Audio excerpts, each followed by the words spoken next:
Hello everybody and welcome to the Redmen TV and your latest Liverpool news update. My name is Dan Clubb. I'll be here for half an hour or so talking through all the news stories that matter to the Reds, from transfers to injuries, a little bit of Annie Road update as well, and loads of other good stuff besides. Please feel free to get involved in the chat. Any questions, any comments, anything you'd like me to address.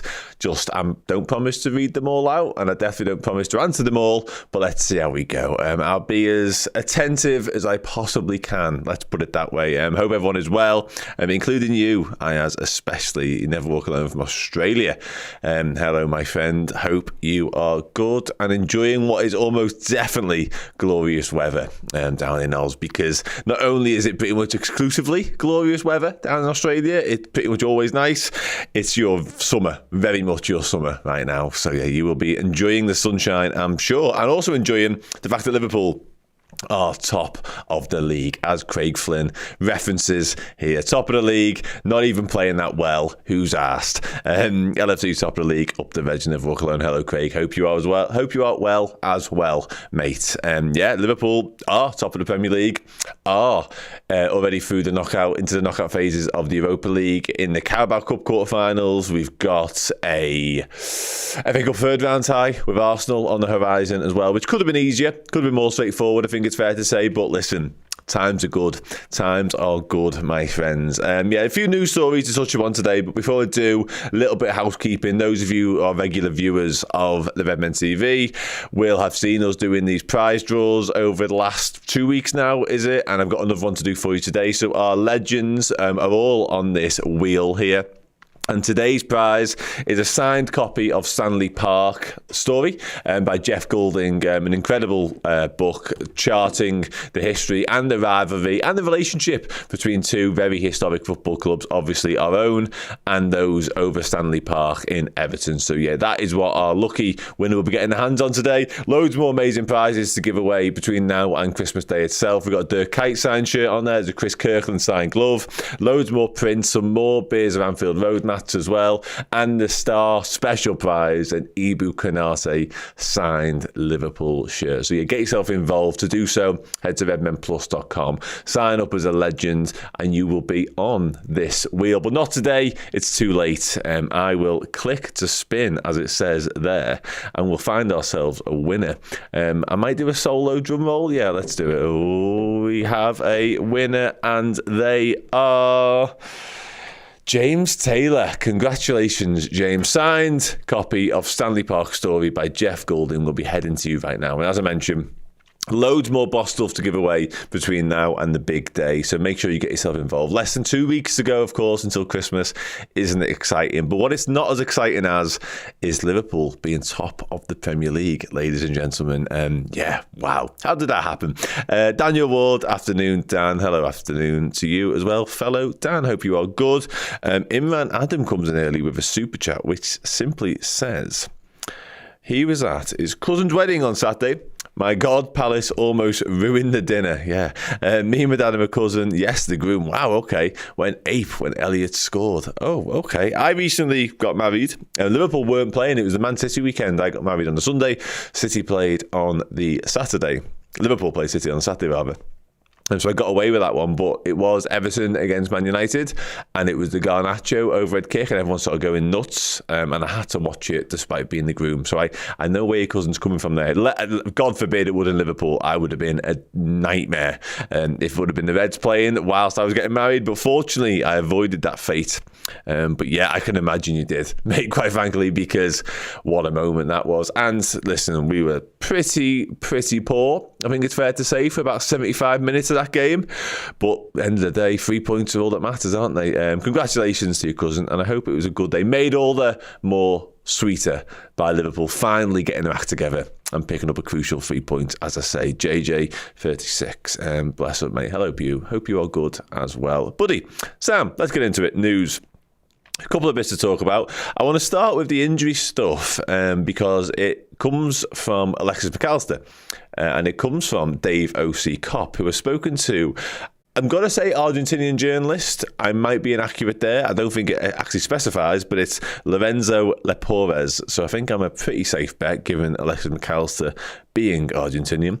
And it says that Liverpool are set to be dealt a blow ahead of the Manchester United game. Alexis Mac Allister is set to lose his fitness race with injury, and there's a lot of sets going on here. To keep him out of the clash against Manchester United, we can exclusively reveal. The World Cup winner came off in the second half against Sheffield United. Alexis Mac Allister picked up an injury initially in the opening half at Bramall Lane. We all remember that. He basically got stood on, didn't he? Very early on in the first half, if I remember rightly. Fell to the ground and someone just stood on his knee. It said Mac Allister opened his goal scoring count. Yeah, we know that. The 24-year-old required 2 stitches after taking studs to his knee, with recovery time said to be approximately 20 days. You can see it there in quotation marks. So, yeah, 20 days. I assume that's from the game itself. He obviously missed the win over Palace at the weekend. He will definitely miss the Union game, not just through injury. I would be amazed if he was involved in Union, generally speaking, and this problem, injury, whatever you want to call it, means that he definitely won't feature over in Belgium. I think that's an absolute nailed-on certainty now. In terms of 20 days, I don't know whether that's... I mean, listen, it could be absolutely on the money. Of course it could, and he may well know far better than I do, but I don't know whether it should take that long. I don't know the severity of it, I guess. But he come out in the second half to play at Sheffield United. They stitched him up, as mentioned there. He had some strapping on it. Purple strapping on his knee that was meant to sort of keep it all in place. He complained that it got tight in the second half, and there's a good chance it came loose in the second half as well, because he comes off midway through. But in terms of recovery time, I did see his Instagram story yesterday. He had like a brace looking thing on it, but not really. You know, it's not a muscle injury, it's not a ligament injury, it's an impact one. It's one that he's, like I say, he's required stitches. It's a wound, if you like.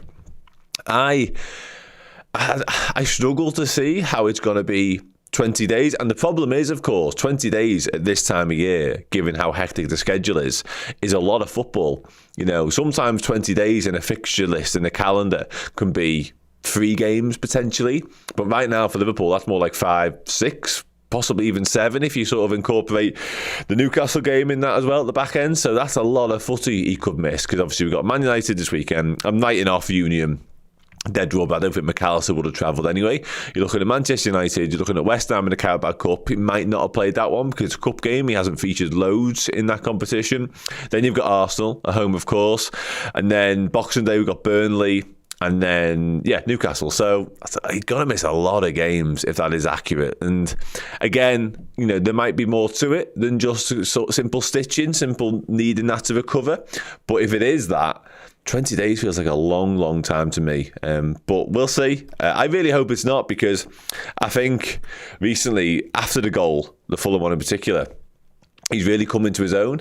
And I think we're starting to see the best of him, even though he continues to play in what remains a relatively unfamiliar role. He's clearly adapting to it. He's clearly learning it. I don't think he'll ever be perfectly suited to being the 6 that we all wanted potentially in the summer, but he's doing a very good job there. And now he's able to rotate more heavily with Wataru Endo. I think that's better for Mac Allister. At the start, when Endo first arrived, he clearly wasn't ready to play, certainly in the Premier League. And we were very heavily reliant on Mac Allister.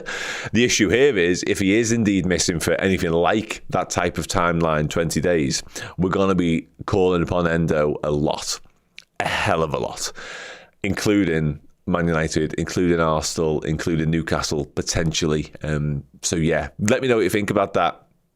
I'm not overly worried in a couple of those games, obviously, but I think if you need Endo to go every single one of them, which you probably do, because Thiago's not going to be ready, there's reports on him being ready in the new year, likewise Stefan Bajcetic, your backup then to Wataru is Trent, who is brilliant in midfield. It turns out he's been absolutely outstanding there whenever he's ventured into there this season, even as an out-and-out midfielder. When Gomez is coming at right back, we've seen that on the weekend as well. But are we already in a world whereby Trent is the 6?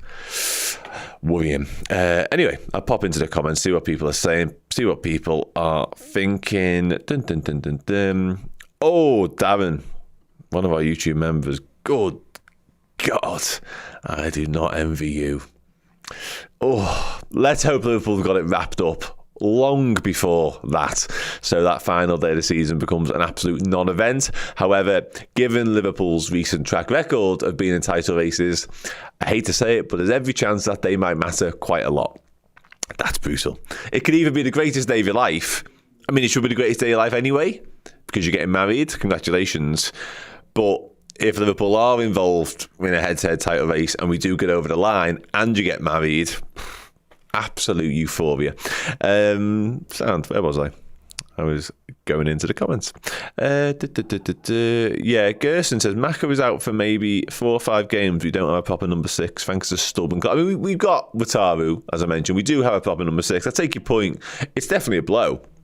There's no two ways about that. And this is a good point as well, about wounds taking longer to heal on these because of movement / stretching, yes.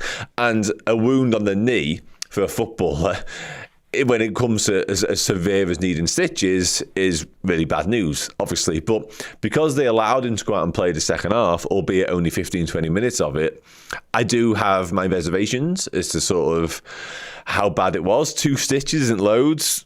I hate talking about things I've done on these shows, but I've got a horrendous scar down my right knee that I can see now because, would you believe, I'm wearing shorts. That was 16 stitches, I think I'm right in saying, and I was back playing sport about 2 weeks later. I'm not Alexis Mac Allister. I'm not playing elite level sport, granted, but yeah, I don't know, maybe 20 days is accurate. It feels a bit lengthy to me. And Neil Jones this morning was in for Journal Insight as ever, and he was very much not of the opinion that it would take 20 days to get Mac Allister back up and running. So it remains to be seen on that one. But he was more in the boat. He actually almost said, like, you know, he would definitely miss the trip to Belgium, but it's a race against time for the United game, not really be back for Newcastle, which is kind of what we're talking about here. Again, who knows, but I hope Neil is correct, because I would much rather have him back and playing. Daniel Ward says, over the past few years, any injuries seem like a crisis. This season, I'm fairly relaxed and actually looking forward to Endo getting more. So yeah, I think that's fair enough, and I think that's sort of testament to just how much Endo has improved in recent weeks. I think it's fair to say I've been impressed. Certainly in more of an attacking sense, I think his use of the ball is better than I anticipated. I think there are still question marks over him as an out-and-out defensive midfielder doing the defensive stuff. But yeah, I tend to agree. The issue is, as I mentioned a moment ago, is the sheer amount of football we're now going to ask Wataru to play if Mac Allister is out for that, anything like that length of time, really. Yeah, we'll see. Footy Bike says, a 5D chess. Klopp and Mac are scheming to get us a proper 6 in the window. Yeah, I like your thinking, but I'm not sure that's going to be the case. Afternoon, mate. Hope you are well. Sora says, will Palhinha not go to Bayern after the last transfer window saga? We could win a league with a player like him. Yeah, he obviously went over to Bayern Munich quite literally to complete all his medical tests, do the media stuff and all that, and then was sent packing literally on the same day. He had to return to the UK and I imagine London. And those images of him leaving the airport were very sad, very sad. Clearly a dream move for him had come crashing down in front of his very eyes. And yeah, listen, I think I'll touch on the Palhinha stuff now, actually, now that you brought it up. It seems like a nice segue into it. And there's loads of reports going on for Palhinha in the past few days. The most recent one, that's why I said Fabinho, because it's Fabrizio Romano. Comes from Fabrizio Romano, and he says, I'll just scroll down to it. There he was just a second ago. Here we go. He says, for Palhinha at the moment, Liverpool have not activated any concrete contact. Palhinha is in the list of many clubs. He could be very expensive. The price tag is going to be crucial. If Fulham believe they will let him go for only 75 or 80 million euros, it's going to be difficult for Arsenal, Bayern, all these clubs. If they can accept a different kind of fee, I think there's a very good chance for Palhinha to leave in the January window. And I suppose, crucially there, right at the end, his priority remains to leave in January. No huge shock there, given just how close he was to that move to Bayern Munich, as we mentioned in the summer. I think he will be looking for a way out. From a Liverpool point of view, I'll come back to the comment here, actually, because I think it's quite poignant to what we're going to talk about. Sora mentions winning the league with a player like him. Possibly, of course, because he's outstanding at what he does. I mentioned a moment ago, I've not been totally sold on Wataru in terms of his defensive attributes just yet. And listen, he's a defensive midfielder, so that's kind of what you want from him. That's his stock in trade a little bit, whilst Palhinha is an absolute monster when it comes to his defensive work. However, It's more. I agree with you, and I'd love to see Liverpool do something like that and just sign a player. I actually want us to sign a centre-back to sort of fast forward a little bit, because I think that'll help push us over the line when it comes to win the league, because obviously we've lost Matip now for the rest of the season. So I would be in the camp of buying one, because I think you do all it takes to win the league. However, a little bit of me agrees with going to get Palhinha, because he's brilliant and he would absolutely sort of be a massive boost to our squad. When you're talking, Fabrizio Romano there mentioned 75 or 80 million euros, which roughly, 65, 70 million quid, depends on exchange rate, I guess. That's a lot of money for a 28-year-old who will soon be 29. And from a footballing perspective, yeah, you just say, why not do it? It's not our money, who's asked? Do you see Liverpool doing that? Not really. Liverpool have not got a track record, not a particularly impressive one, of signing players of that sort of age category. Certainly not when it comes to that kind of money. Obviously, Thiago falls into that bracket, slightly older, albeit, and with a worse injury record. No two ways about that. But he only cost like 20 odd million, was it? Endo, likewise, the injury record's fine, and he cost, I think it was 16 and a little bit million. I don't see Liverpool entering the market for a 28-year-old who might cost them 60, 70 million pounds. I just don't. I could be wrong, and a little bit of me hopes I am. I just don't see that happening. And feel free to disagree with me, because that's what we're all here for. K2EDG says Jones has played 6-2. Yeah, he has. He's also played right back a little bit as well. And he isn't first name on the team sheet now when it comes to picking the midfield. So maybe there is a case for sort of utilising his attributes and his strengths in different ways. And a little bit of that might well be as a 6. He certainly falls into that category. Only just in, have we given up on Andre? Reports have quietened down on the Liverpool front from Andre. Ironically, there's a lot of talk about Fulham signing Andre, so I guess they might be getting their Palhinha replacement lined up, regardless of where Palhinha ends up going. But I still would love Liverpool to move on Andre. I think he's a real opportunity for a football club, and I'd love it to be the Reds, because only 22, already playing for Brazil. I think he's got a lot going for him in terms of he's a perfect blend, if you like, of defensive midfielder, because he's really good in possession. He uses the ball really well, and he's all got that defensive gnarl about him. He's got that little edge that you like, a Mascherano type edge to a defensive midfielder. I think would be a really astute signing from somebody. I just really hope it's Liverpool, because he's not going to cost the earth, and his age is ideal for what Liverpool have been doing in recent transfer windows, apart from Endo, of course. So yeah, I hope we haven't given up on him, but it has gone quite quiet. Nigel says, off topic, we love an off topic in here. I asked Neil Jones what his favourite part of a Christmas dinner was this morning, so off topic's fine. I'd have recommended Jurgen rest and Pep for this week, I see. Jurgen's definitely in the zone again and looking to our future talents. Oh, that's a treble incoming. Not going for all four, mate, no. Which one aren't we winning? Tell me. He's done it before, obviously. I think it was the FA Cup replay when we had Shrewsbury back at Anfield. He didn't attend, and obviously the Club World Cup as well. He sent Neil Critchley and a bunch of the academy kids down to Villa Park to acquit themselves against a full-strength Aston Villa, which Ahmed Al-Mohammadi took absolute delight when he scored against. Get a grip, mate. Michael Owen thing where, oh, well done, mate, he's 13. Felt a little bit like that, didn't it?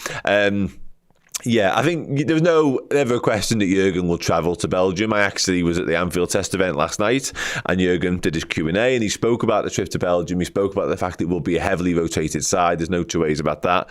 But he also said it's a game they'd like to win. It's 3 points they'd like to pick up, and I guess momentum breeds, positive things. Having successful winning runs is always good. You don't want to sort of throw a random loss in there for the sake of it. I think there's some minutes and some positives to be gained from it as well. I'm aware last time in living memory we had one of them really dead rubber games in Europe. We lost Diogo Jota for a prolonged period of time, which was brutal and unnecessary.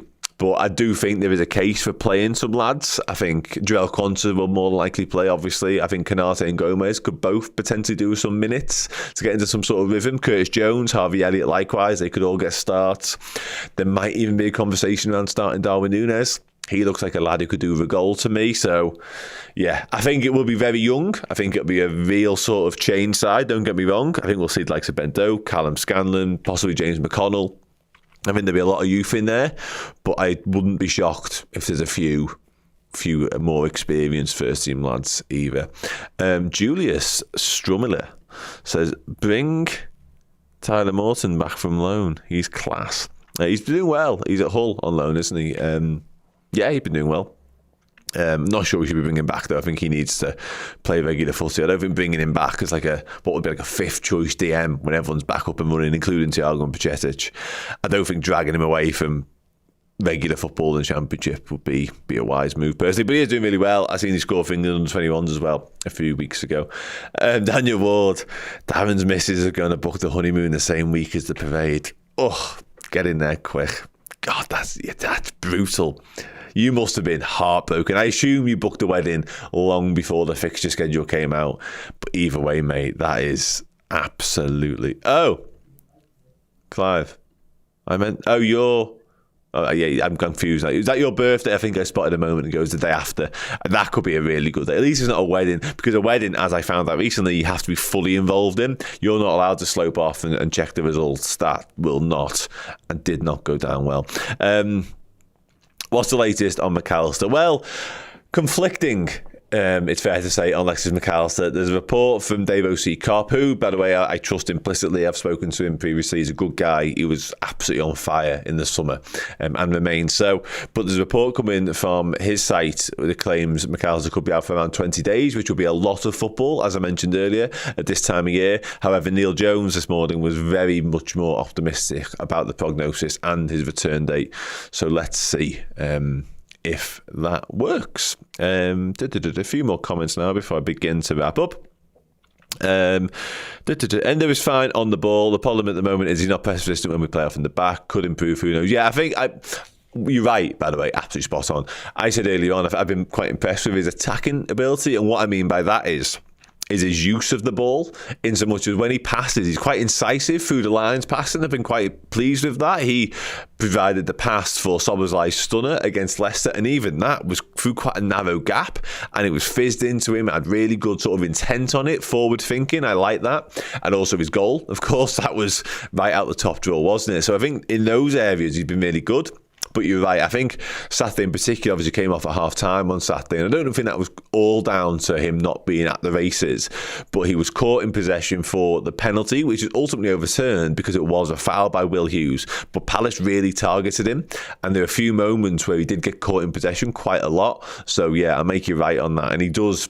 That just comes down to the speed of game type thing, because the Premier League's the most intense football in Europe, if not the world, when it comes to how quick things are. He does just need to sharpen up a little bit, certainly if we're going to be relying on him for any prolonged period of time, which we could well be. Here we go. This is a question. Good God, I wasn't expecting this. If we were to go and buy the best of the best in January, what position would it be and who would you buy? Am I allowed to say Erling Haaland for Kylian Mbappe? We've got the best of the best pretty much everywhere, haven't we, if we're going to be dead honest? But it's a great question. Rodri, Declan Rice? I'm going to be realistic.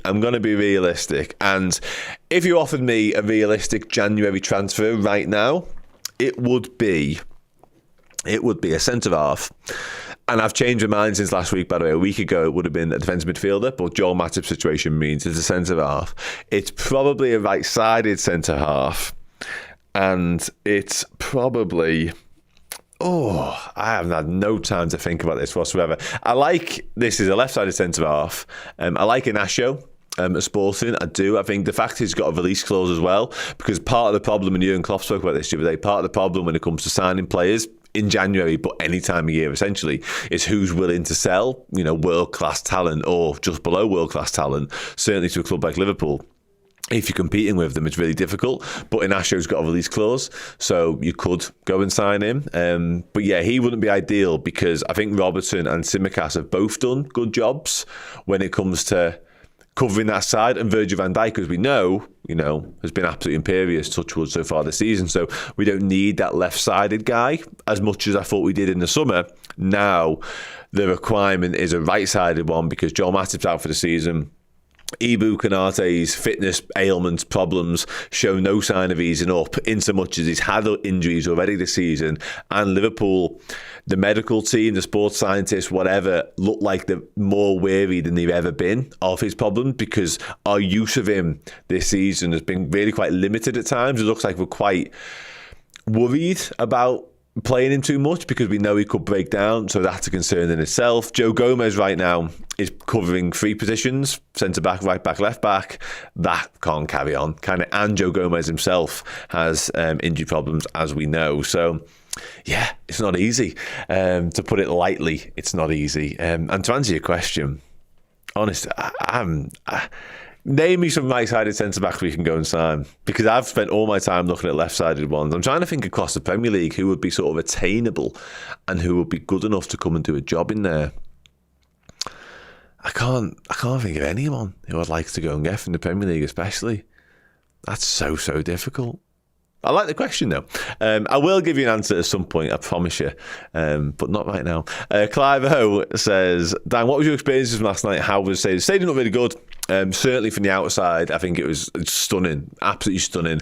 Inside, it's not finished yet, I think it's fair to say. Sort of aesthetically, it's not perfect. If you compare it, which I did, there's a video out, by the way, on the Redmen TV YouTube, a full video of myself and Chloe from there last night, so feel free to check that out once I'm done here. But when you compare it to the main stand in terms of what's inside, the walls in the main stand, if anyone's been in there, are adorned with like legends and just historic moments and all that type of stuff. And it's perfect, essentially, the main stand. The Annie Road isn't that yet, but you wouldn't expect it to be because it quite literally isn't finished. Last night was a bit of a box ticking exercise in so much as they needed the safety certificate to be approved before they could have more fans in for the Man United game. So in terms of getting fans into the building, it did a job. And the stadium, in my opinion, in my very underqualified opinion, is ready for that. So happy days. But yeah, it does need a few touch-ups here and there, let's put it that way. But as I say, that's very much to be expected. In terms of the outside, it looks incredible, absolutely incredible. And in terms of the night itself, it was boss, to be fair. Jurgen Klopp, if you haven't seen it already, there's clips going around on social media, so I'm just going to say that. He was in fine form, not mincing his words, absolutely brilliant. Did the fist bumps at the end. I got a good video of that. Check out our social for that. He was absolutely brilliant, he really was. He said a few things. He wasn't mincing his words. You've all seen him. I'm not going to spend too much time dwelling on them now, but the full Q&A of Jurgen Klopp is actually on Redmen Plus as well, if you want to hear and see every word that he said. It is all there. But yeah, he was boss. He was very happy, let's put it that way. He's clearly very content with life at Liverpool at the moment, and who could blame him? Who could blame him? Let's carry on going through some comments. Darren Frank says, I thought the Andre deal was done for January. I think Liverpool could have got that done if they wanted to be honest. I think if we wanted Andre and we were desperate to get him, we could have signed him. I'm certain of that. Absolutely certain. For whatever reason, Liverpool decided that we're not there yet on that. And we'll see if that is the right decision or not, I guess. And we might still do it, of course. Bayern, probably, yeah. They've got a slightly different policy to us. Their model, I guess, if you like, is based on immediate success. And of course, at the minute, in the Bundesliga, they got absolutely mauled by Frankfurt 5-1 the weekend. They're not top of the Bundesliga. That belongs to Leverkusen and Xabi Alonso. So yeah, and they spent a lot of money, very similar money, if not more money, on Harry Kane in the summer, who's older than 28. So yeah, I think they probably would do that, to be honest. Gonna go back through some more comments now. I hope somebody's mentioned a right-sided centre-back, because my brain has absolutely stopped working when it comes to them right now. Here we go. Brian Gronewald says, if we can't bring forward a sign in January, we could possibly recall Sepp Vandenberg from the loan. He's played at right back and a free at Preston. Yeah, I know he's at Mainz at the minute, I think I'm right in saying. I haven't kept a close eye on him. There's also the Rhys Williams factor in all of this. There's a Nat Phillips conversation. Nat Phillips returns from Celtic in January anyway. His loan actually ends then. Rhys Williams hasn't played at all, basically. I think he's played 90 minutes of football since he went up to Aberdeen. Hasn't worked for him. There's a good chance both of them come back in January. Whether that means they're the cover, I'm not saying that. I'm just saying there's a good chance they both come back. Sepp Vandenberg, I don't know. I'd probably keep him out there and allow him to continue to learn his trade because it doesn't feel ready to me just yet. And King Jason says Lat. So yeah, maybe don't bring him back. But let's just see. This is nice. This is nice. I like bringing nice messages up. I will wrap up in a moment, by the way. DJ Magic J says, I must say, I absolutely love this channel, what you guys are doing. You guys are a very educated bunch of lads. And Chloe, I should say. Keep up the good work and stay focused on the dreams and aspirations to all of it. That's beautiful. Look at that. I'd like to end on that, but I'm not quite done yet. That is very nice. So I'm like, oh, you're not winning the Carabao Cup. Interesting. Okay. So I'd be more inclined to say we might win the Carabao Cup in the FA. The Carabao Cup has opened up perfectly for us, and obviously West Ham next week in that the FA Cup third round draw against Arsenal. We can beat Arsenal, obviously, of course we can, but yeah, that away from home isn't ideal at all. We've got to get back into form. This game could want to do. Yeah, I've been saying that all week, to be honest, mate. I think we're not playing well at all, which is brilliant because we are top of the league. And Liverpool have a knack, certainly under Jurgen Klopp, of sort of muddling through games, and then all of a sudden it clicks. What a time for it to click on Sunday. It would be just ideal. We could even sack yet another Man United manager. That would be the third one, I think, in recent times. Jose, Ole Gunnar Solskjaer, and Erik ten Hag. And I hope not, because I think he's doing a wonderful, wonderful job. And please keep him forever, Manchester United. He's the guy. He's definitely the guy. I've got no bones about it. He's the one. No doubt in my mind. Here we go. I've got some names. Ezri Konsa's a good shout. He's currently playing right back as well for Villa. He's a good shout. Difficult to get him out of Villa right now. Jerry 10 says Mark Gahey, left-footed. Yeah, plays left side of it. Maybe. Possibly. Yeah, and the right side, why is it so easy to think a left-sided centre-back? Probably because I spent the whole summer doing it, potentially. There's a good shout. He's been linked to Bayern Munich quite heavily as well, I've also seen him looking massive in training and wearing a proper scary mask. So he'll do for me as a centre-half because he looks like a unit. I'm here for that. Is he Uruguayan as well? I'm going to have to check that before we go, because if not, that'll do my head in.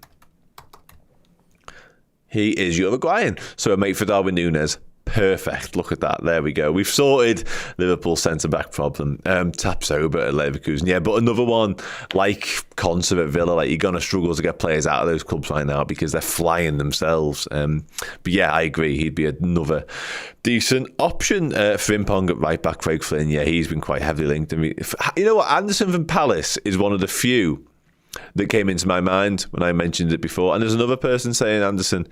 We'd have to mend him and Darwin Núñez relationship before, after he headbutted him. But yeah, I like him. And I don't think he's the worst shout in the world. He is the one who popped into my head earlier on. But I didn't say him because I was worried he'd all laugh at me. But it turns out, maybe not.